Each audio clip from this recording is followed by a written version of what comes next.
This is intended for mature audiences only, so please use discretion when listening.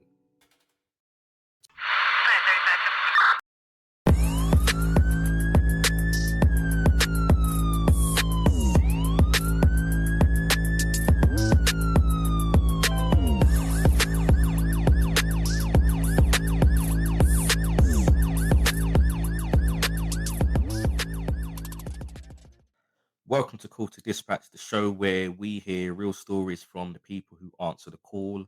My name is Dave, and on today's episode, I'm joined by a police officer who's currently serving and has been doing so for the past decade.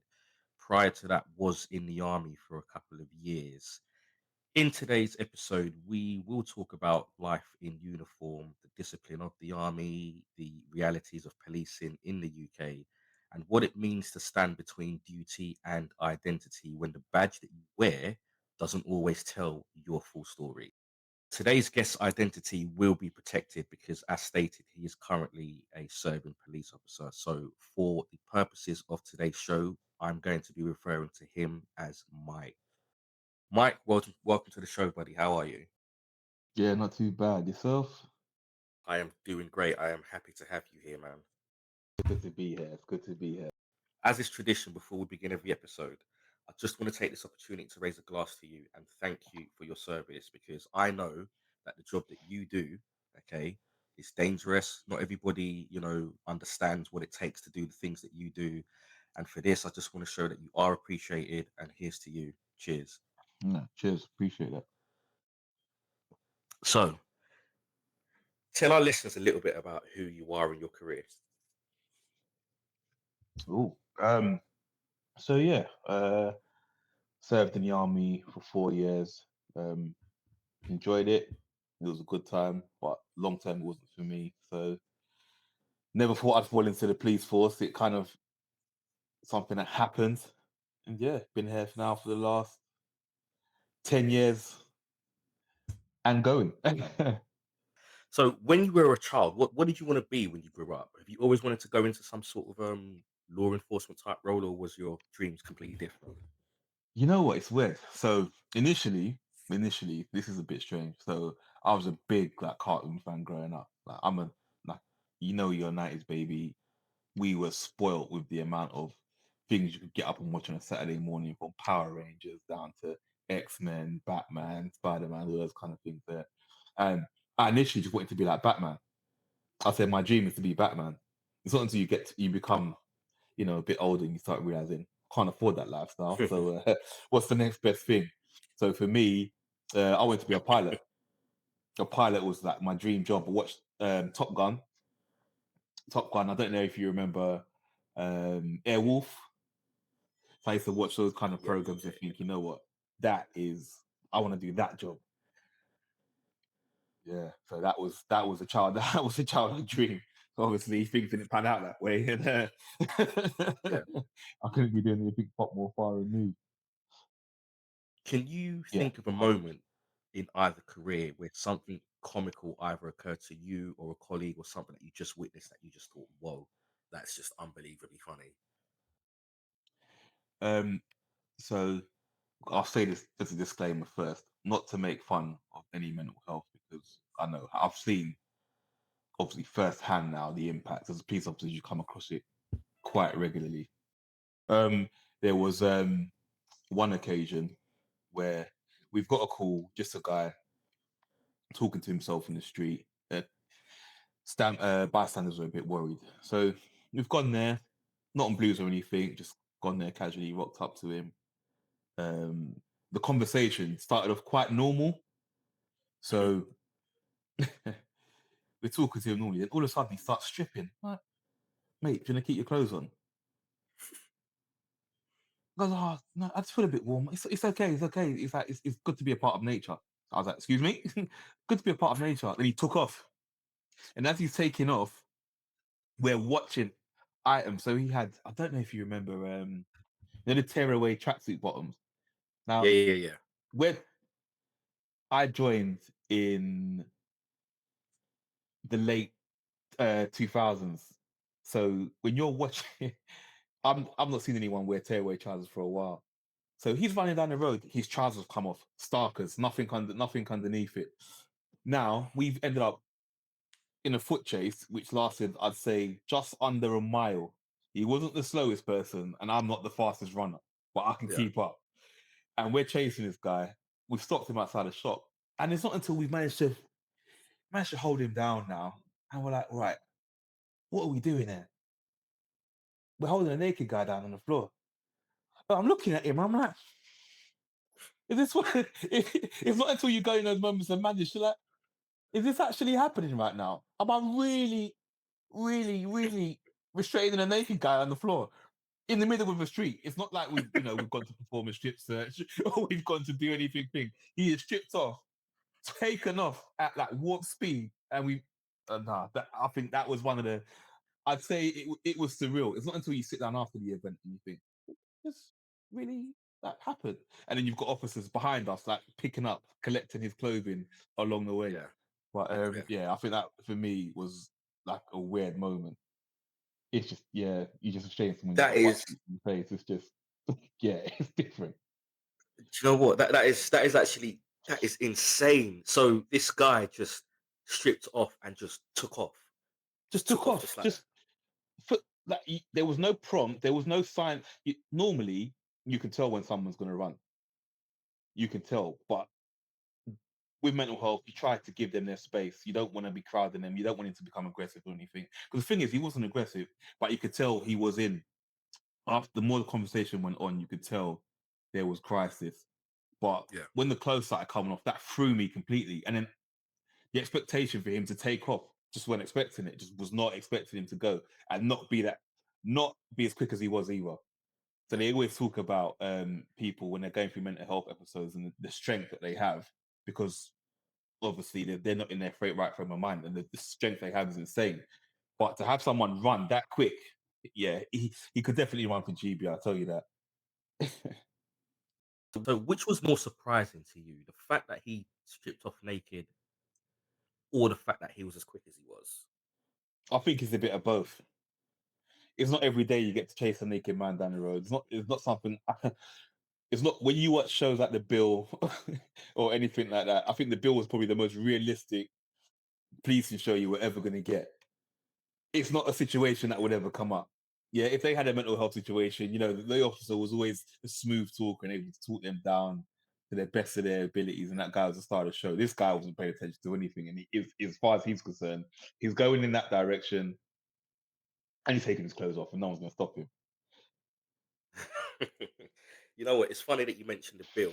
Okay, how realistic? You've mentioned it's the most realistic policing show that is sort of out there. In your opinion, okay, what does shows like the bill kind of get right about the policing, and what do they sort of seem to get wrong about policing?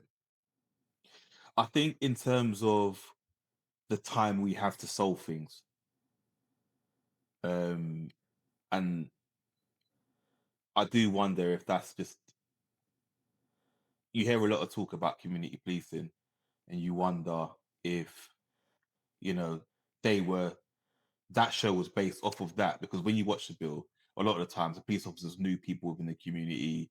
When they were going to solve crimes, they could have conversations. There was always someone they could speak to, or not speak to, but they had knowledge about their local area. Whereas now, you know, I don't feel like officers, especially on response teams, have that time. They don't have that Mm, time to. If they've dealt with something, they're already getting radioed to the next call. They don't have the time to sit and go and delve back the next day casually, yeah. oh, Mrs. Johnson, such and such happens. So I think in terms of whether it represents today's policing, no. It's hard for me to tell back then because I was so anti-police back then. That's a whole other story. But back then, it's hard to tell whether that was a true representation of what the police was, say, 20 years ago. Yeah, so that's how I that's how I look at that. Right. So let's start right at the beginning. Okay. Mm. What made you want to first serve, and why did you choose to go into the army? Because as you've just mentioned, you were so sort of anti sort of police, and we will get to your policing career. But what Yeah. made you first want to serve and get into the army? You know what? So I think again, it's all it's funny how influential TV is now. It's just funny we're talking about it now, and I can sit here and I can speak about how certain movies or certain things have influenced me. So I was a big fan of like Wesley Snipes, Chuck Norris, mm, Sylvester Stallone. You know, your proper 80s to 90s action heroes. Um, and I just thought it would be a really cool job. Like I said, the pilot dream started to go out the window when I realized you have to be quite academically gifted to be a pilot. Uh, so initially, me and a friend had gone to the careers office, and the plan was to join the Marines. It wasn't even to join the army. And we've gone in, started going through the process, and I found that they found out he's got a peanut allergy. So in the Marines, you can't join with a peanut allergy just because of their lifestyle and where they are. They won't always have access to the essentials to mm, deal with that kind of condition. So in my head, I thought, oh, all right, forget it. I was playing sports at the time, so I said, you know what, I'm going to focus on that. Fast forwards, I'd say 6 years. He's then applied to go into the army, and I've gone to his pass up, and I'm like, oh, this looks good. I might do this. I was impressed with the pass off, but then there was still something in me that was quite hesitant. And then I went through a bit of a bad patch, and then had my daughter. So um, once she was born, I kind of felt a responsibility that I wanted. I didn't know where my path was taking me, so I really, really wanted to make sure that I could do something that she might be proud of, or she might, brag to her friends about and say, "Oh, like my dad does this." And yeah, that's when I decided to apply. I think I didn't go into the role that I initially chose to do um, when I joined the army, but her being born, I just kind of wanted to leave behind the legacy of, okay, this is what my dad did. I'm proud of him, and then I just want her to kind of like, you always want your kids to be better than you are.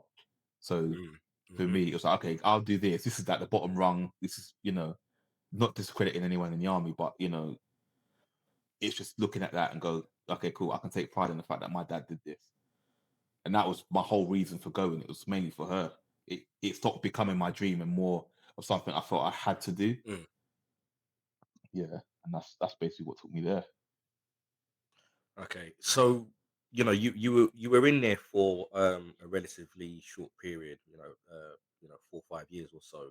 Mm. What what was the moment while you were there where you kind of realized to yourself, do you know what, the army, it might not be a long term fit for you?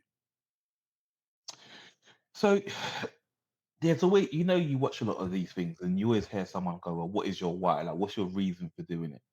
And for me, my daughter was my reason. Now, the the thing is, when I was in the army, I was quite reserved because I was there for me, I was there for one purpose only. That was to make sure that my daughter was fed, watered, could go to school, not have to want for anything. That was like the sole reason I was there. And you find that having your child as a why is a good thing, but it can also be a negative thing because you're so narrow in your thinking that you don't see the opportunities that are there. And I Mm, think when the because the policing thing came up as a random message from a friend. I was never going to apply, but he knew that I was kind of having thoughts about what should I do here? Should I stay? Because in the army, their intention is to get you promoted. They do not want they one thing I like about it is they're progressive in terms of they want you to elevate your career. They just don't want you to be sat there as a lowly private for your whole career. That's not how they think. They think yeah, if you're here for a certain amount of yeah, years, you should have acquired a certain amount of skill and able to develop. So when the next set coming behind you, you've got the experience to then lead them. That's how they think. yeah. So me, I thought I'll never get promoted. I don't know if I want to get promoted, all that kind of stuff. And it was strange because I got this random text message about being a police officer from a friend. I was like, I'm never doing that. Then he goes, look, just apply, see how it goes, see how you feel once you've applied. So I applied, and I started getting through the processes, then obviously you start thinking, because now I'm thinking, well, I was saying to myself, I don't want to be promoted in the army. I don't see it as a long term thing. Eventually, I'd like to come home. So, and I think I was young and dumb back then, so I had a few debts. So my aim, also being in the army, was to clear those debts as well. Like, it's to come back out into Mhm. Civvy Street and have a clear slate, and then I can now grow. So ended up applying to the police, still 50-50, and I got to there was a phase where, okay, I'd applied to the police. I hadn't got in yet, but we went and we did a CARDA, which is like a promotional process. And this was so Yeah. the CARDA was coming, I think, in the summer of that year. But just at the start of the year, we had like they call it a pre-CARDA. So it's like assessing where everybody's at and what do we need to do to get our guys on a level where they can pass this CARDA. Yeah. Because only, I think, during the CARDA, only one or two people actually get promoted straight after, and everybody else will wait until their time for promotion comes around and then they'll get promoted. Um, so I've done this CARDA, and like I said, I kept myself to myself quite a lot. So I wouldn't say I was a loner, but I wasn't a social butterfly when I was there, like some people were. And then what I would do, sorry, what happened was we did this CARDA, and I'd done a lot better than I thought I was doing. So I was getting feedback that I there used to be a sergeant. For some reason, he just did not like me. He did not like me. I don't know why, what his opinion of me was, but he just didn't like me. And then I remember him coming up to me at the end of that CARDA and going, "You've done like you've actually shocked a few people because you're not the loudest. You kind of keep yourself to yourself. No one really knew what to expect of you when we brought you into this." And he sat me down and he goes, "You've kind of proved us all wrong." So then I started thinking, maybe I do have a long term future. But then something in me just said, no, give policing a try. Like, give it's something different. Um, you have an opportunity now. Now you know that what you're capable of here. What you could take that out there and then put your best foot forward and then fly. I was like, fine. And that was basically my decision. There was no, I wouldn't say it was an overnight thing where I thought, oh, I'm not going to be able to do this Yeah.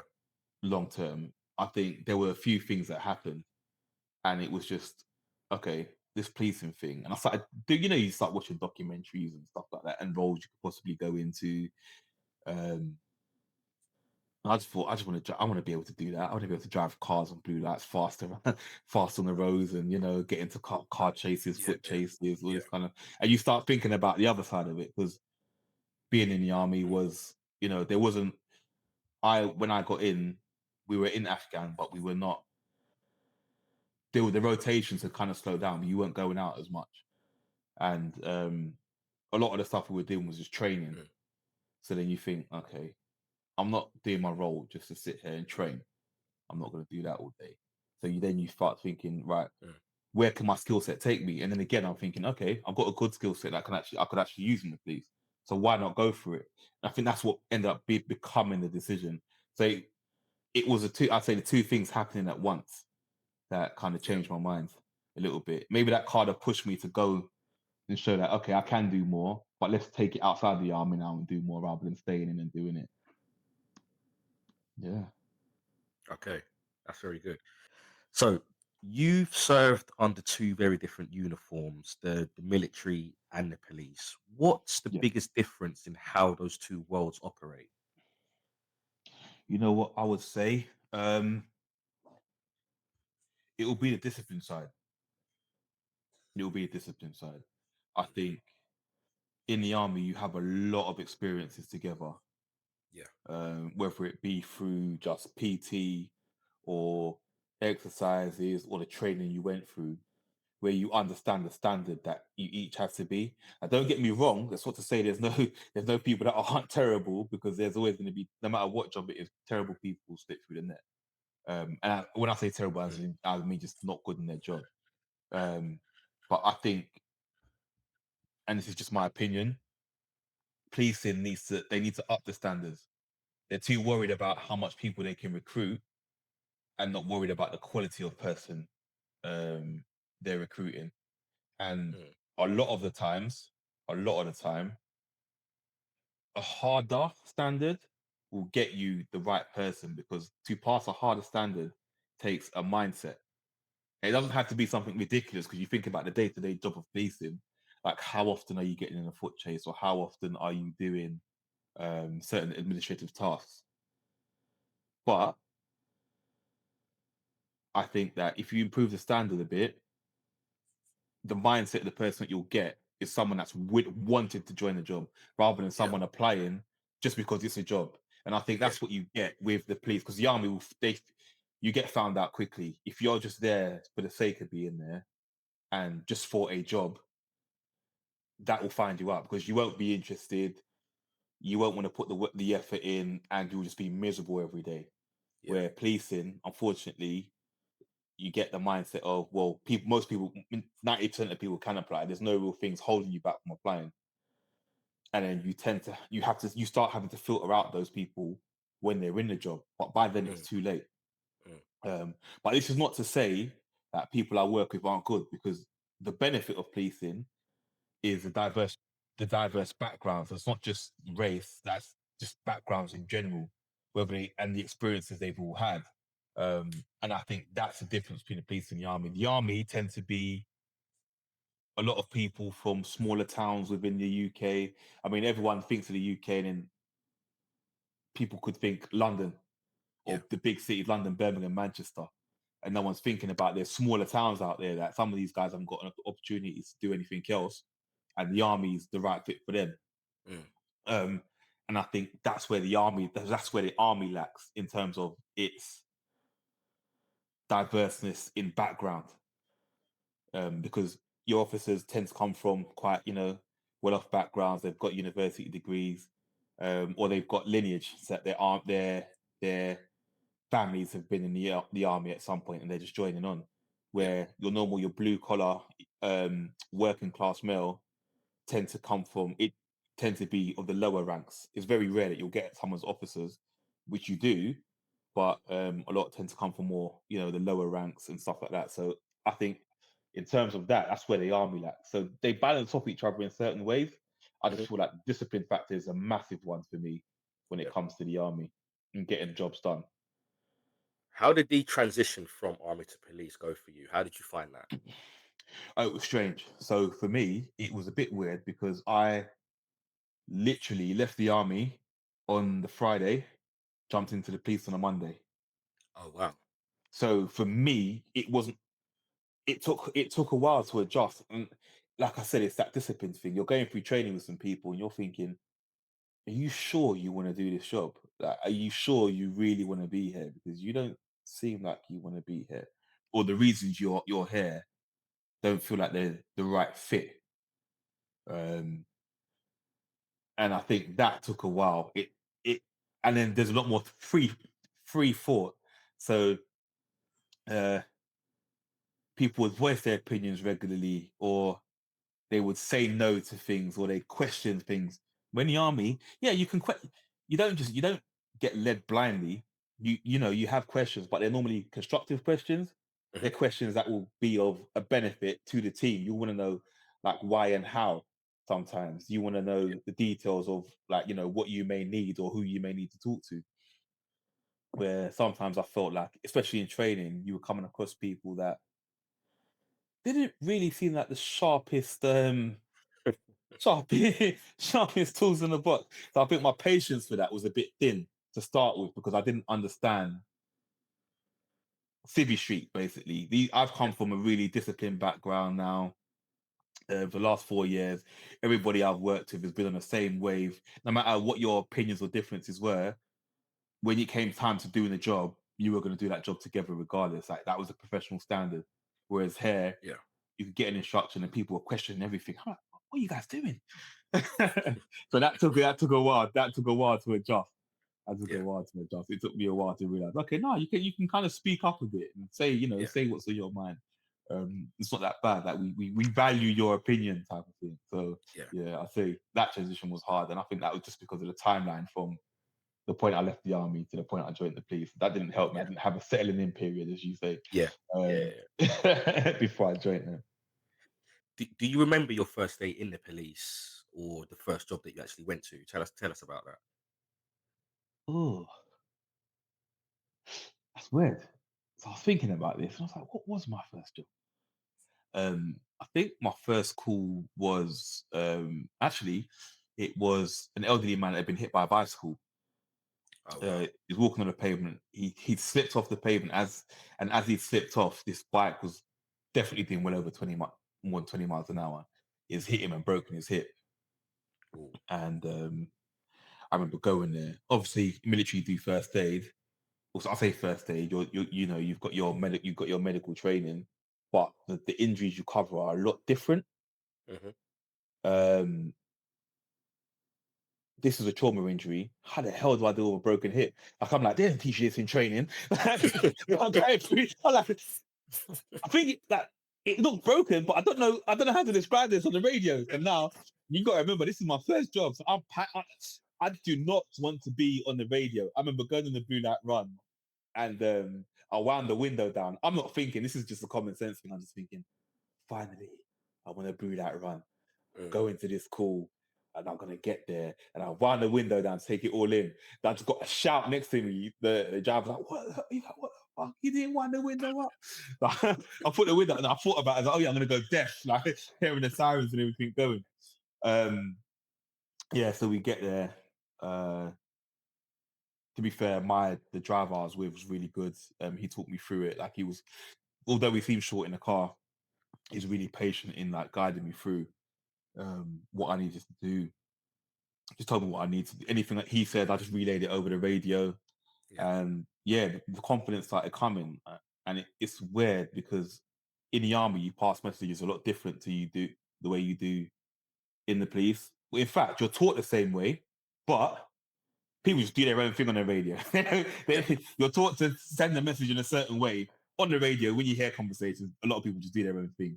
Whatever works, works. And I think that's what I like about it. The fluidity of that is that the controllers on the other side are really good at their jobs, and they'll just be able to break down whatever you're saying to them and get the essential meat out Mm. of what you're saying to what you need. And yeah, that was my first call. I remember like it's that the Bill mindset where I really wanted to know how he was getting on the next day. Yeah.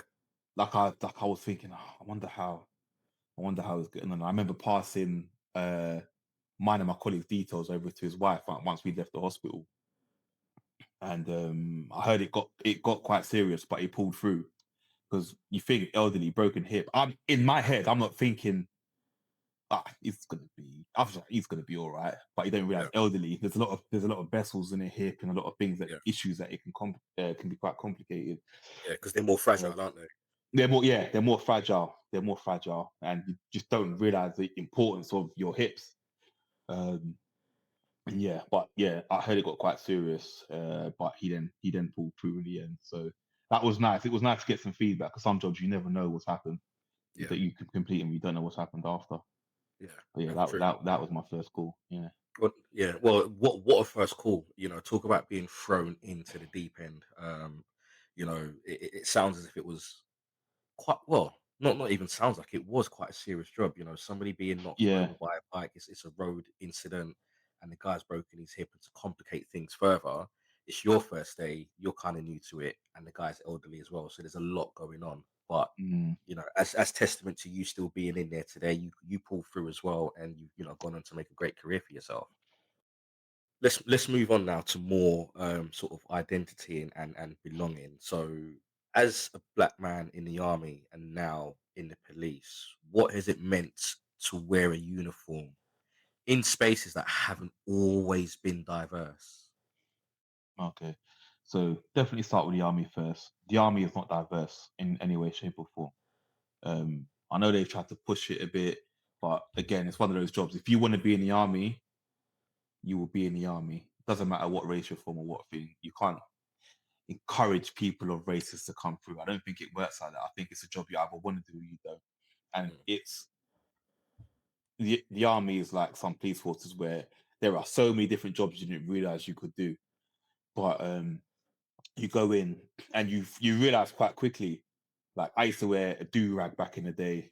I'd have a do rag on. This one I had more hair before it started thinning. Um, I'd have my do rag on. I'd have like big headphones on, like when I was keeping myself to myself. But there were guys that were curious, and before I used to get my back up a little bit about questions that they asked. Like, oh, why'd you wear that on your head? What is that kind of thing? And then it's not until I realized that a lot of these guys, their only opinion of black people is what they see on TV, and social media wasn't as big uh, back when I was in the army, but it started to slowly but surely become a thing. So I went into the army just after the London riots. So the question I'll get a lot in basic training, oh, did you pick up anything in the riots? Did you get anything? Did you loot? I'm like, it weren't What? just yeah, that's what they were asking me. That's what they were asking me. I was like, are you mad? No, no, genuinely. Like, did you get anything? Like, it was just. I look at them and I'm looking at them. Are you just trying to? Are you being funny, or are you trying to pick at me because of my skin color?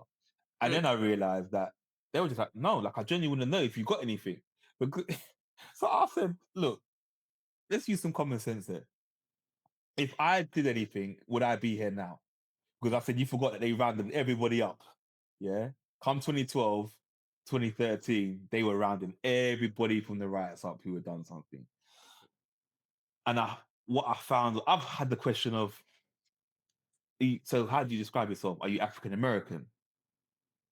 I said, Someone's asked yeah. you that. Someone asked me that, but he was, sometimes you can tell because some did not want to call me black. They didn't want to say, "Oh, you're black," and it's because I think they had a fear of getting it wrong.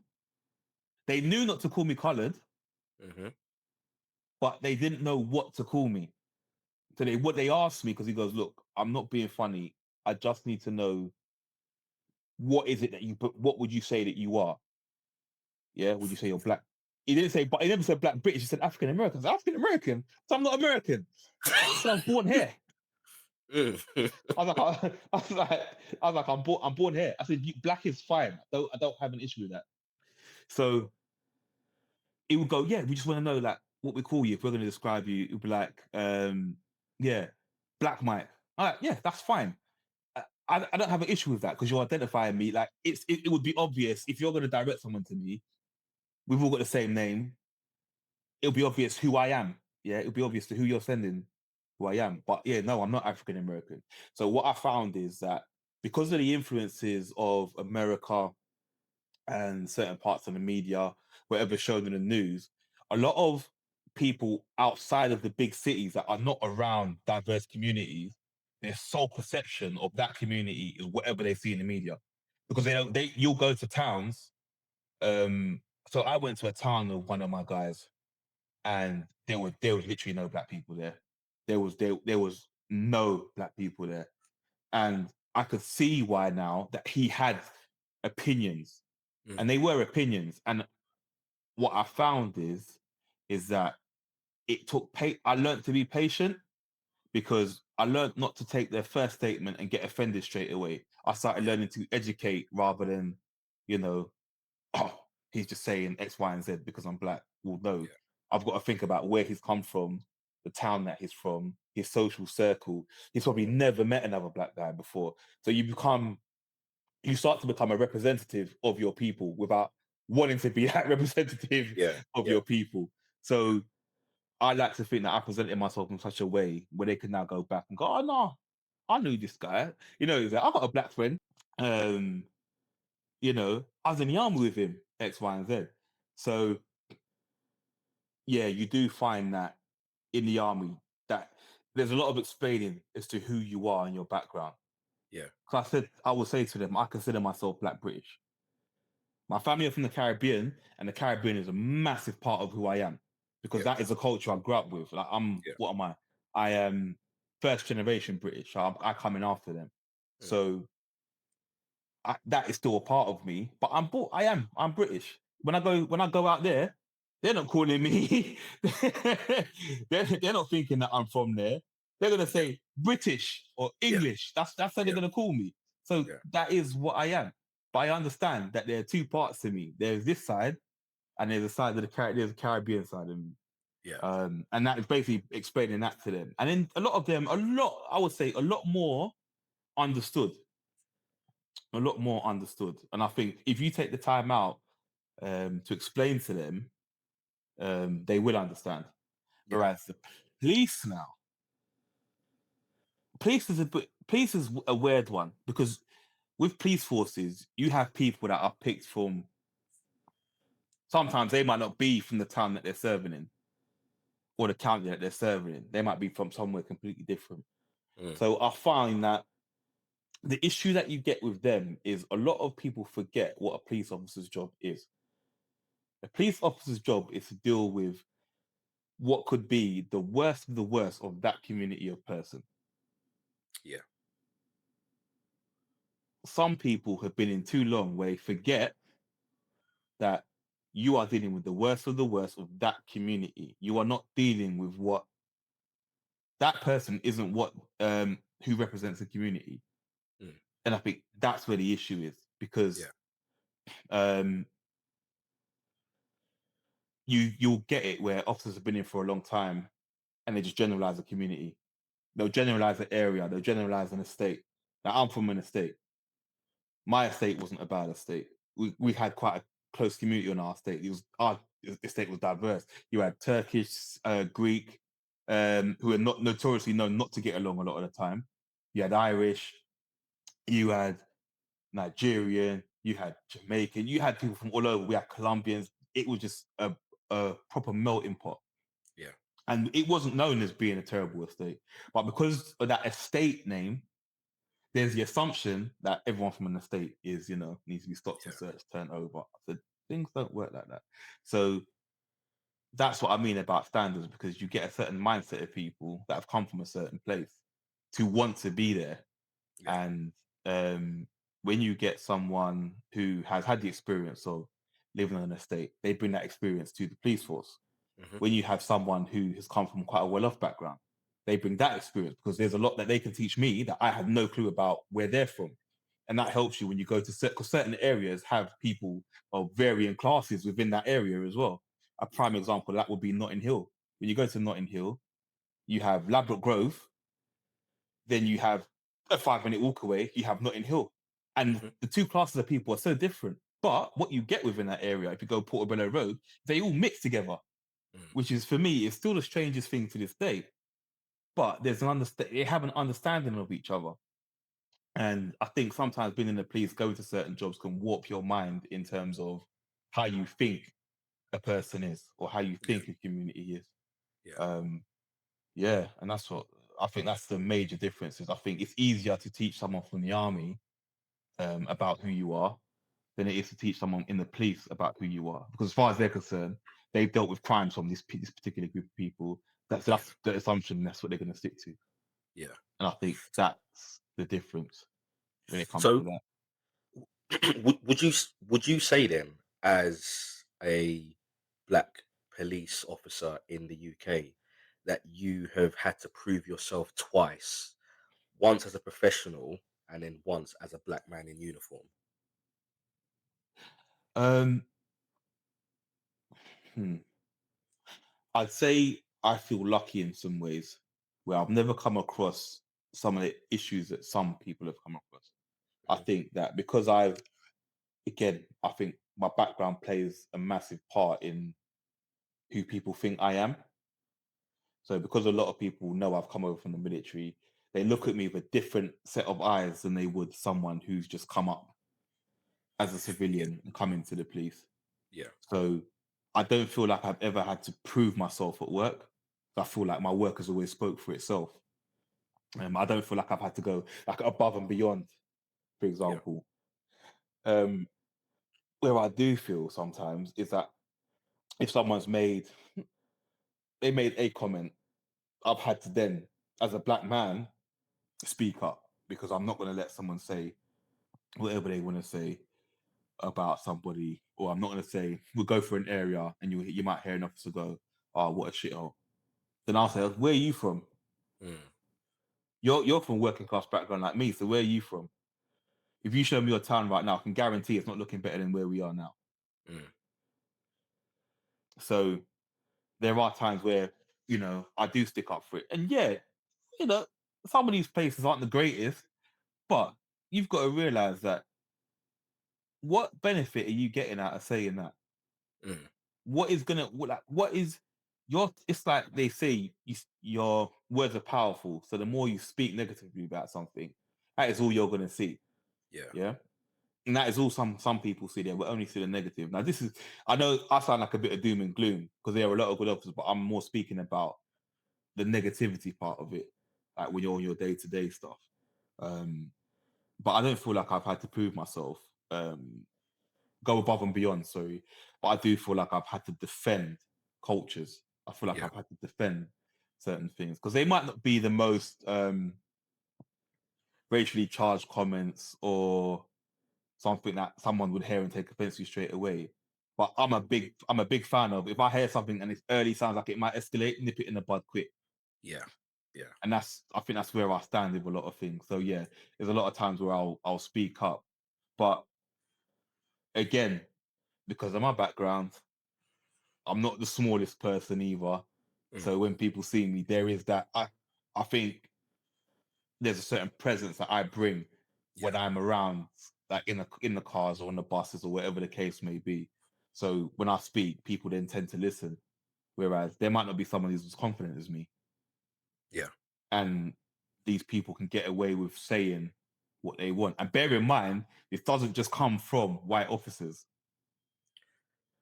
it will come from Asian officers, yeah, black officers, and you got to yeah, nip them in the bud too because what they don't realize is what they're saying.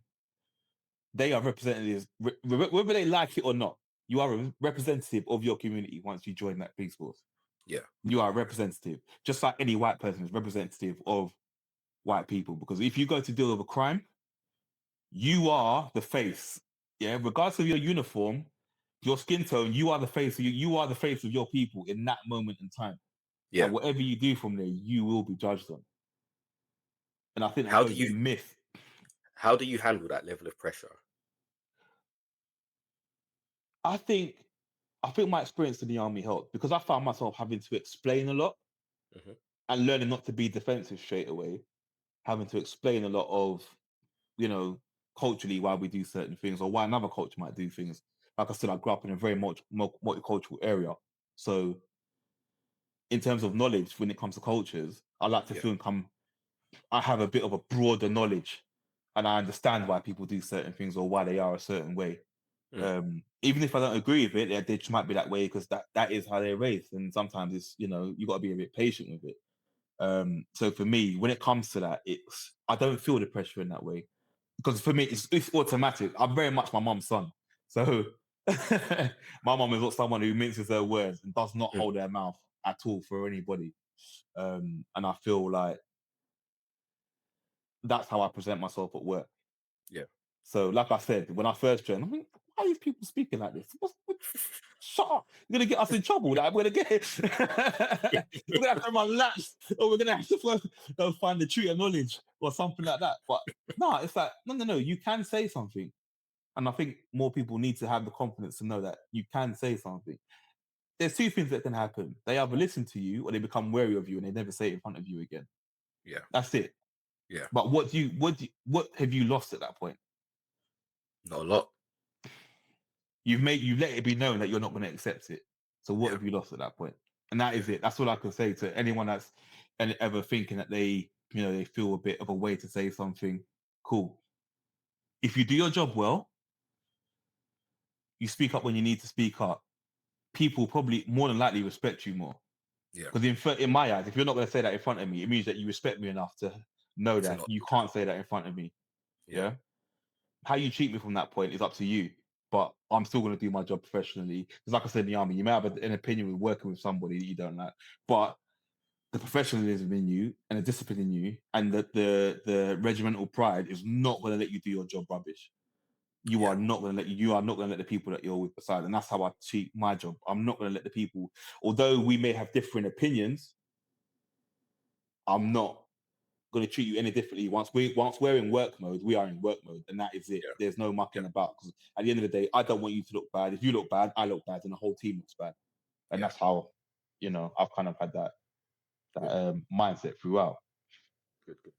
So culturally, I think it's fair to say. whether it's America or the UK, that there's been a bit of a history with law enforcement and the black community.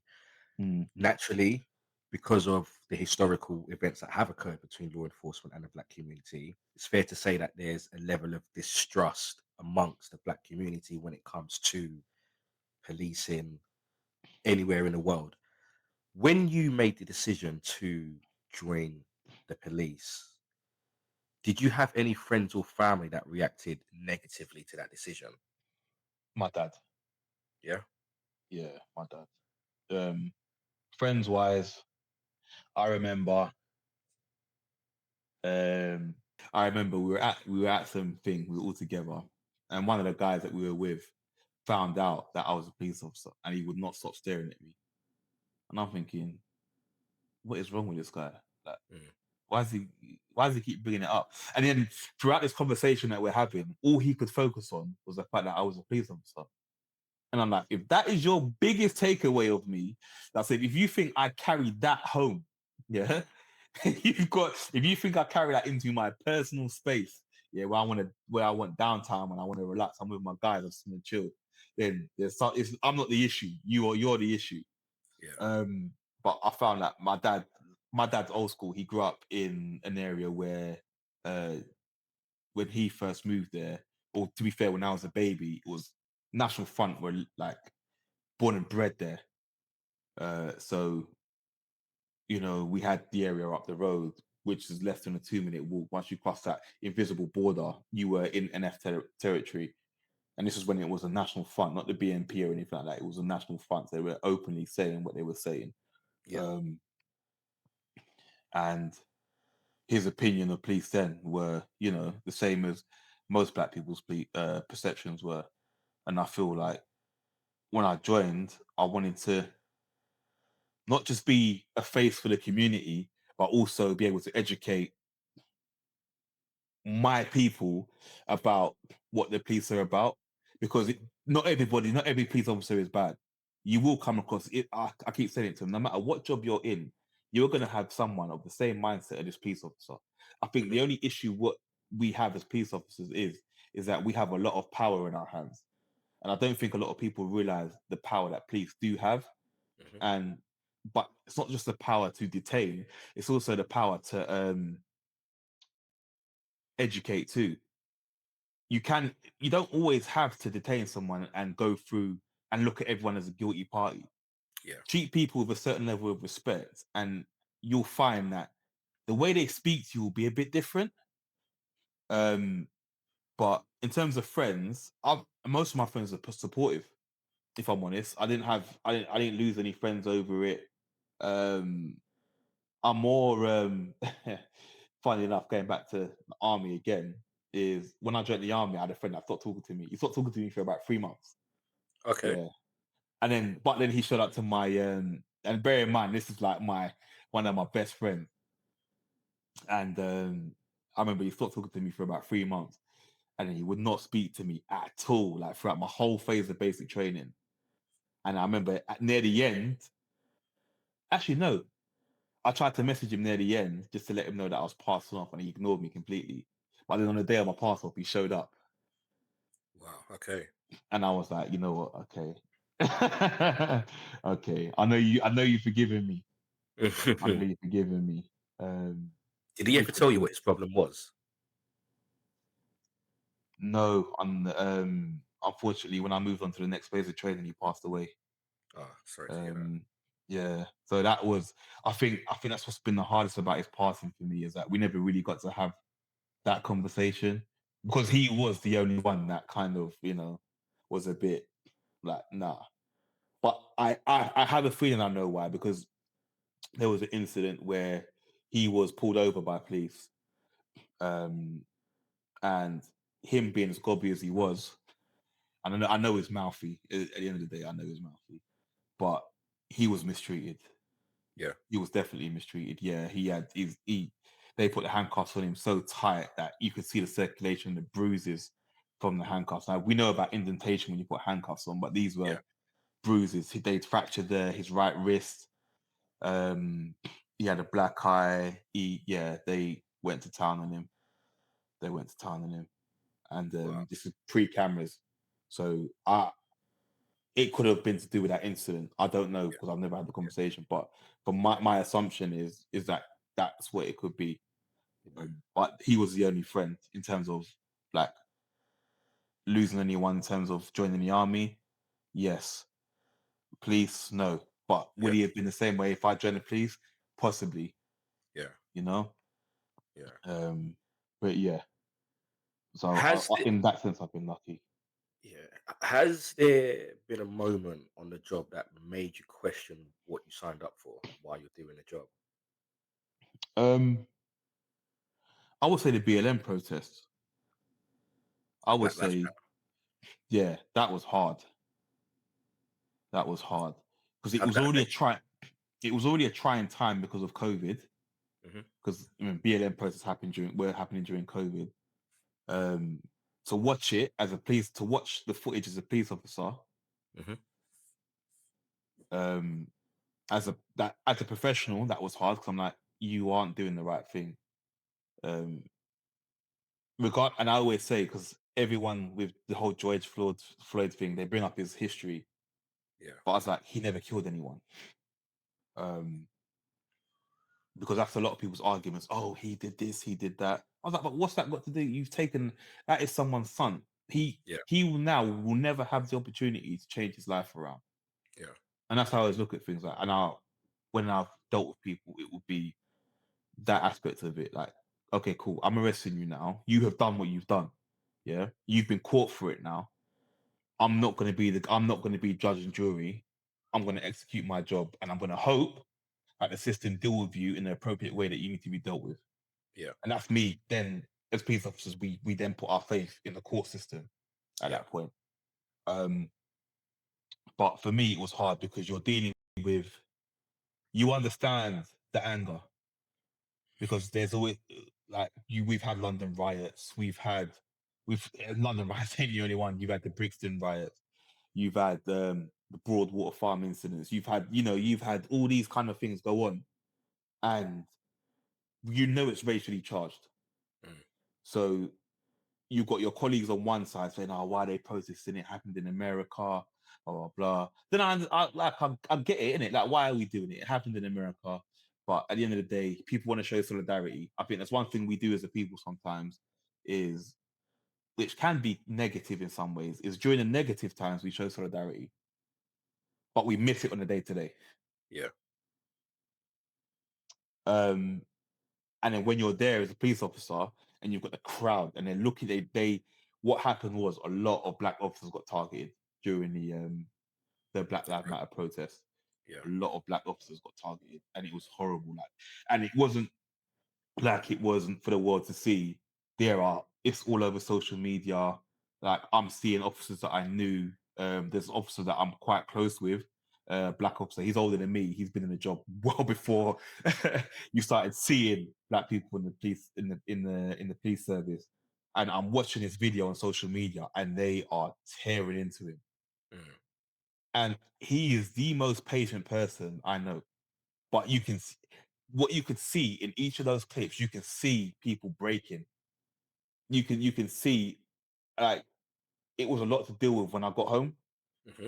because I sit home, and this is prior to me meeting my missus, and I sit home and I just sit. I would literally at the end of a process just sit there. I remember getting home, not even switching on the TV, and I sit down for about sometimes an hour, 2 hours, 3 hours, and I look and I think, oh, I better get ready. I got to go to work the next morning. Yeah. And you're just kind of zoned out because you're replaying the events that's happened during that day. You're replaying what people say to you. How can you join them? You're supposed to be with us. You're Mm. supposed to be like, you're an enemy, you're a traitor. Then you start hearing the slurs. Oh, you're a coconut, you're Oreo, you're this, you're that. And I'm like, you lot don't know me. Mm. You don't know me. I know why I do this job. And what I would like is if you would come and have a conversation with me. But I know in terms of protests, you're not going to get the chance to deal with that. And I worked in a unit that dealt with protests, so we were at every single one, Yeah. every single one. And I think what was good is that my inspector started to realize that we were getting targeted. So at the end of each thing, we debrief. Um, he'd be like, "How are you feeling? How are you? Um, how are these things affecting you? Is there anything we can do?" I'm Mm. like, you know what, boss? In theory, there's not much. There's not much you can do, because at the end of the day, whether I'm white or black, we're going to be getting it anyway. It's just that I happen to have the same skin color as them.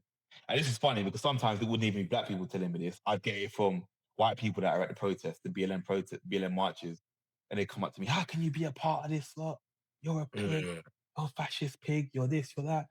And I'm just here, like, okay, what do you want me to do? Mm. Like, we have to have some form of representation in the police force. That is, it is what it is. Whether you like it or not, there has to be some form of representation, Yeah. because I like to feel that if I said to one woman, I was like, if imagine your son is going through some form of crisis, or your son has done something bad, and you know he's done something bad, but you want to be able to see your son again. You want your son to be able to look at to see this officer come in and not think, is this going to be the last time that I see my mum? Mm. Because that's what that was a thought process. Bear in mind, in the UK, we are not armed. Yeah, we are not armed. Specialist units are armed. Mm. So you think, right, what you want is someone who has a bit of common ground with my child, that can speak to my child and maybe talk my child out of whatever it is they may be doing. Or if my Yeah. child has done wrong, then treat them with a certain amount of dignity. They may not deserve it for the crime, Yeah. but they're going to treat them with that dignity anyway. And that's Yeah. across the board, whether you're black or white. But you just want him to see a face that he thinks he can kind of relate to in that moment, because you don't know what's going through their head.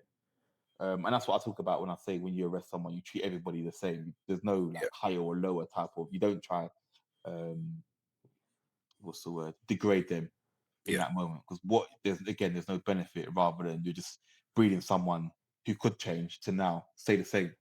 Yeah. But yeah, those were hard. Yeah. Those were hard. Emotionally, it was a massive toll, massive toll. Yeah. So if a young black man or girl, if a young black man or woman or young black person came up to you today and told you that they wanted to join the police, what advice would you give that person? What's your patience like? Because it will be tried. It will be tried in more ways than one. Mm. It will be tried by people of the same complexion as you. It will be tried by people of an opposite culture to you. It will be tried by people who will look at you like you are a piece of dirt on mud on the bottom of their shoe. It will be tried. If your mentality, if you have got a short temper, you got a short fuse, or you got anything like that, do not do it. If Yeah. things, if you're gonna react to, if you have certain triggers like that, don't do it, because it will be a day in day out thing for you. It will be a day in day out thing. You have to have patience. You have to have um the ability to think calmly, no matter what you're hearing. Yeah. You have to have the ability to think calmly. Now, at this moment, would I say to do it? No. There's always that saying is, I don't want to swear, but the job's effed. Yeah.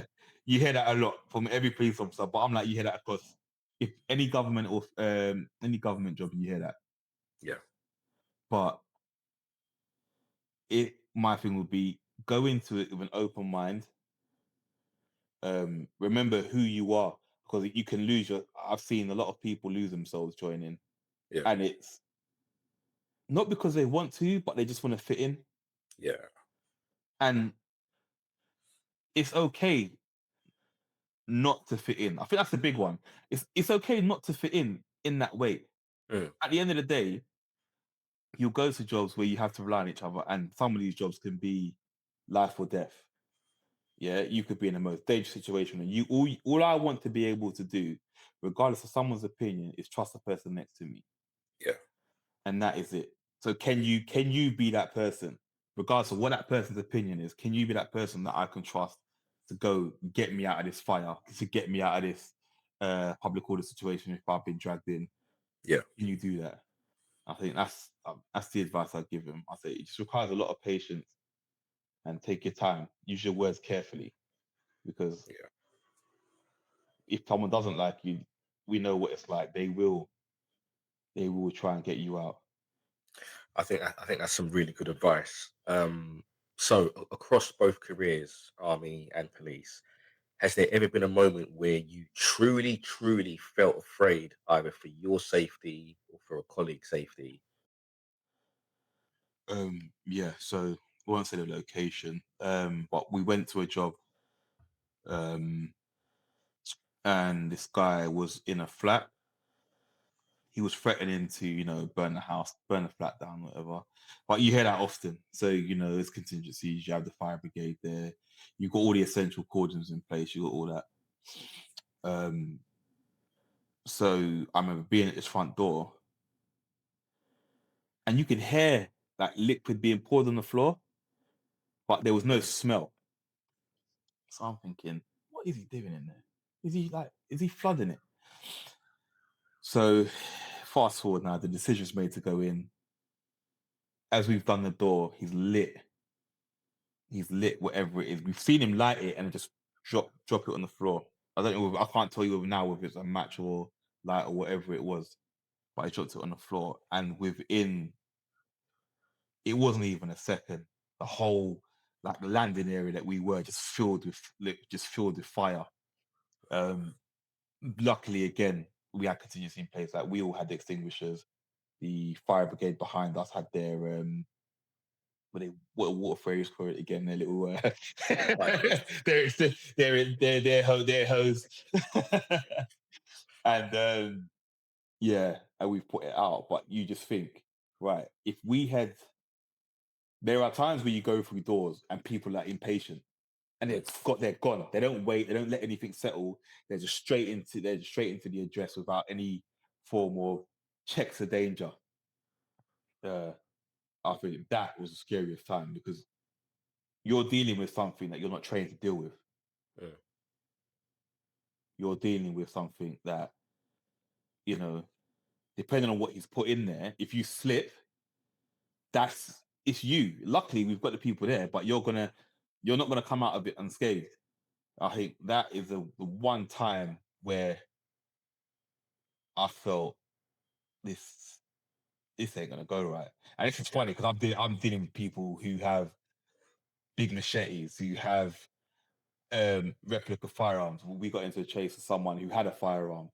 You start thinking about all those things there. Those are the things I've been involved in, but never had that fear that, oh, am I going to die today? But at Yeah. that moment is because I couldn't see what was going on. All I could hear was noises. And then you could start to get a faint smell of fuel, Yeah. of gasoline, but you couldn't tell whether how much had been put down or how much. I would say that, yeah, that was the scariest moment.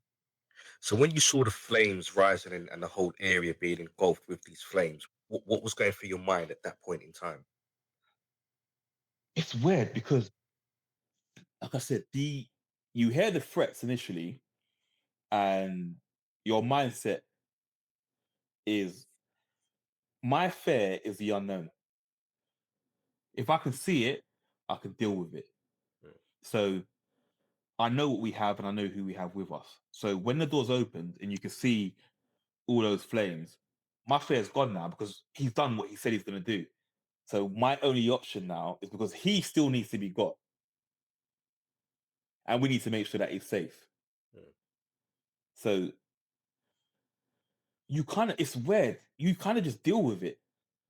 There's no like, you don't have time to think about, oh my gosh, or I know it can happen to some people, but I think we had such an amount of time behind that door.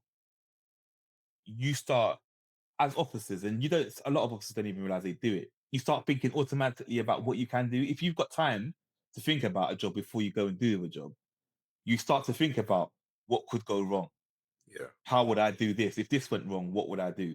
And then when it happens, when the doors open and you can see the flames, everything's automatic from then. Because what have you got in your hand? You've got extinguishers in your hand. So now you're blowing your little your extinguisher at the flame, and then you know you've got the fire brigade behind you. You can just get that put out in a minute, which is what ended up happening. But what I think what we had was enough. Mm. Um, but yeah, it's not until afterwards. So in like I said, when everything's happening, you're just doing your job. You're dealing with everything you can. Anything that's in your face, you're dealing with it. It's not until you get home or you're getting get on the bus and then someone will look at you and go, "Well, that could have went wrong, innit?" And it's a dark humor at that point Yeah. that everyone will start laughing and it will go dead. It went dead quiet. So everyone had a little laugh at that, and it was like, The realization I hits could have that, you know realized what? that could have really, really went wrong. Yeah. So it's weird. So like I say, the before is the unknown. The fear is there because you don't know what's going on. It's like a firearms officer trying to deal with a call, and they've got someone who's possibly armed in the address. They're going through all the scenarios they can in their head. They're planning. They're going through every single bit that they're planning at that moment. But once that door opens, everything has to be automatic. Then at the end of it, you sit down and you debrief, and you're like, "Ooh, Mm. went a bit too quick in that room there. He could have been behind that door. I missed that." Mm. Or, did I take the pin out of the fire extinguisher? That little things like that. You start to think, what if I did it? You start to think about what ifs. What Yeah. if I didn't do? Even though you did it right, but you literally start to think, and I think that's where it really hits home. It really hits home about the situation that you've actually just been involved with. Yeah. That is powerful. That is so true. The training that you're given enables you to react automatically as it should be. But it's in Mm. those moments where you have the time to think and reflect on what has just occurred. And that's when the what ifs come. And sometimes that can be the hardest part of the day is the Oh what yeah, ifs. yeah. Yeah. You start to like I'll start to think about my daughter and family, Mm. my nieces, my nephews, and you just think that could have been I could have been on the front sheet of a newspaper, Yeah. be on BBC News. Yeah. Officer Mike has passed away due to blah blah blah. And you think, is that going to be my story? Is that going to be Mm. how I go out? Because day to day, you're not thinking about it. Like, I think luckily, in terms of where we are location wise, we don't deal with half the stuff that the, say, for example, our US counterparts have to deal with, or our um, Caribbean counterparts have to deal with in terms of how the firearms are. So you can go to calls and you never know what's going to happen. But then there's been times where you go to calls, um, and a prime example is so if I hope you don't mind if I tell you this story, but we stopped a car and sergeant seen something in the car. He's called it out before we've got him out of the car, and we've got one lad in front of the car, stood in front. I think he was just walking around the front of the car, and in them moments, I think complacency kicks in, but he's floored it. The whoever's in that car has just floored the driver's floored it, and your colleague is right there, like literally right there. And I just remember him being clipped and just seeing him skid across the road. Now you're thinking, right, we have to get this car. We've got to deal with him. Mm. Luckily, he just suffered some grazing, but you do think, right, it doesn't matter where you are. You have to have your wits about you because anything can happen. That split second where sometimes they don't intend it, sometimes they do, and sometimes they don't. And that panic that you cause that suspect to have will cause them to make the stupidest decision in their lives. Yeah. And I think, yeah, that's it. It can hit you. So, like I say, although we don't deal with in terms of the firearms aspect there, we have a lot of things that can put us in danger that we naively neglect when we go to Yeah. deal with things. Like there's that comfortability that I've got my blue lights and I've got my uniform on, I've got my radio and my baton and my taser, and I think I'm gonna get through this job. Yeah. Ease, they're gonna comply, and it's not always the case. Not at all. Not at all. So, final question of the day then.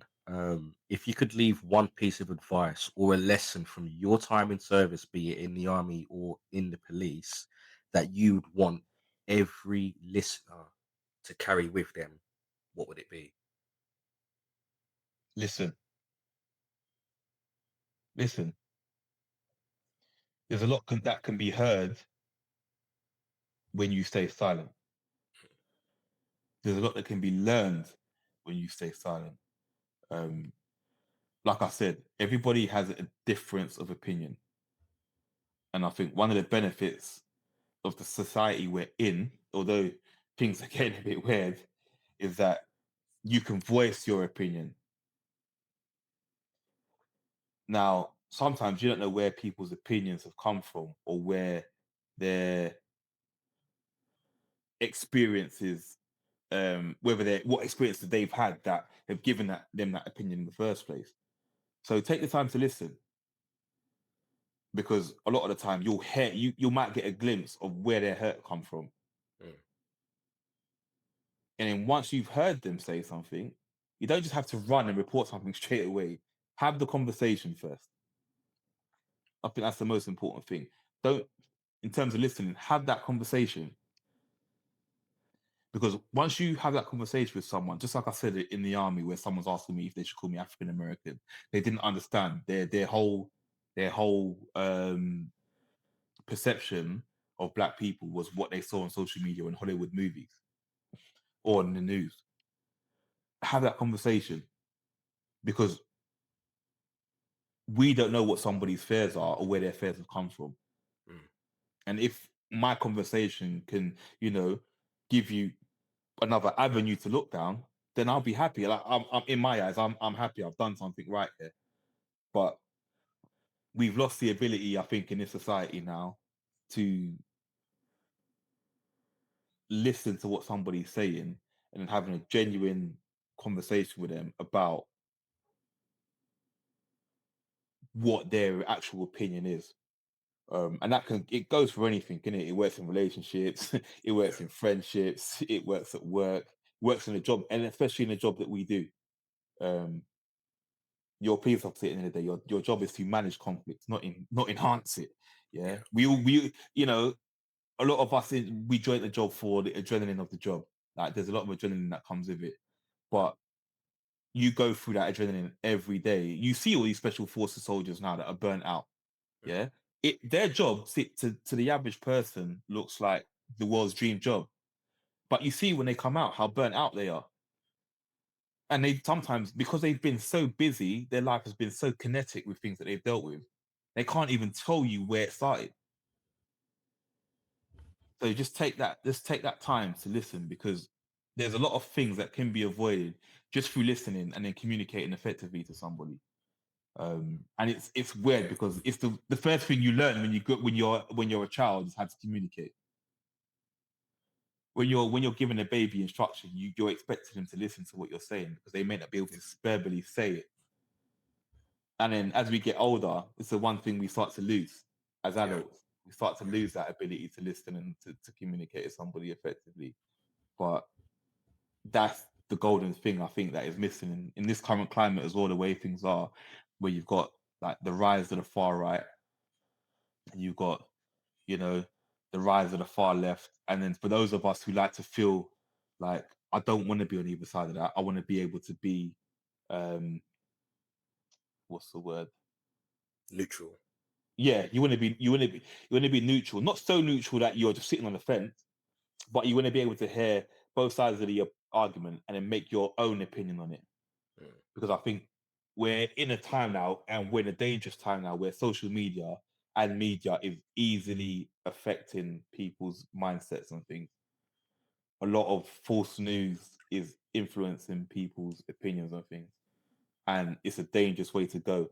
So the only way you can solve it is by actually sitting down with somebody who might have an opposite opinion to you and having that conversation, because you'll probably get more out of it than you think. That And is a that's from my power. experience. That's from my That, experiences.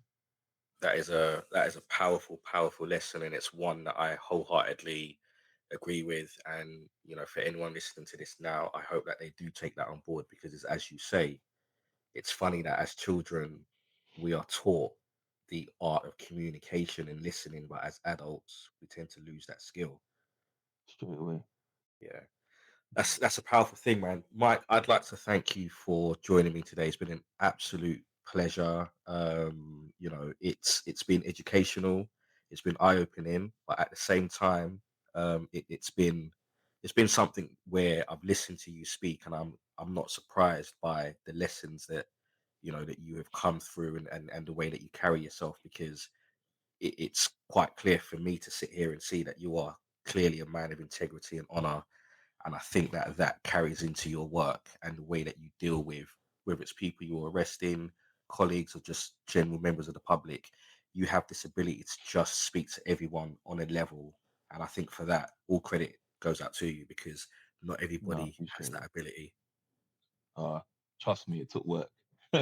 It took work, and for me to put a lot of my own my own biases to the side. Like I said, I was anti-police because in my eyes, the only where I grew up, the police just used to turn me over for no. I thought what I felt for was for no reason, Yeah, and that could have been again the communication thing because they weren't able to verbalize what they were doing to me clearly. But I think if you're in that profession, that is where you probably need to have that skill the most, because if you lose it, you will lose the people that you're trying to protect. yeah, fully agree. Um, so yeah, yeah, no, I appreciate that. But it didn't come overnight. It took it took some work. Yeah. It took some work. On that note, thank you for joining me. It takes courage to serve, but it takes something deeper to serve when the world doesn't always understand the uniform you wear. Today's story wasn't just about policing or the army, it was about belonging, it was about purpose, and what happens when the line between duty and identity starts to blur. To Mike, thank you for your honesty, thank you for your service, and thank you for your strength in walking that line every day. And to our listeners, remember, every badge carries a story, and every story reminds us that behind the uniform is a human being trying to do what's right. Until next time, stay curious, keep listening, and honor those who serve by hearing their stories. This has been Call to Dispatch. Thank you for listening.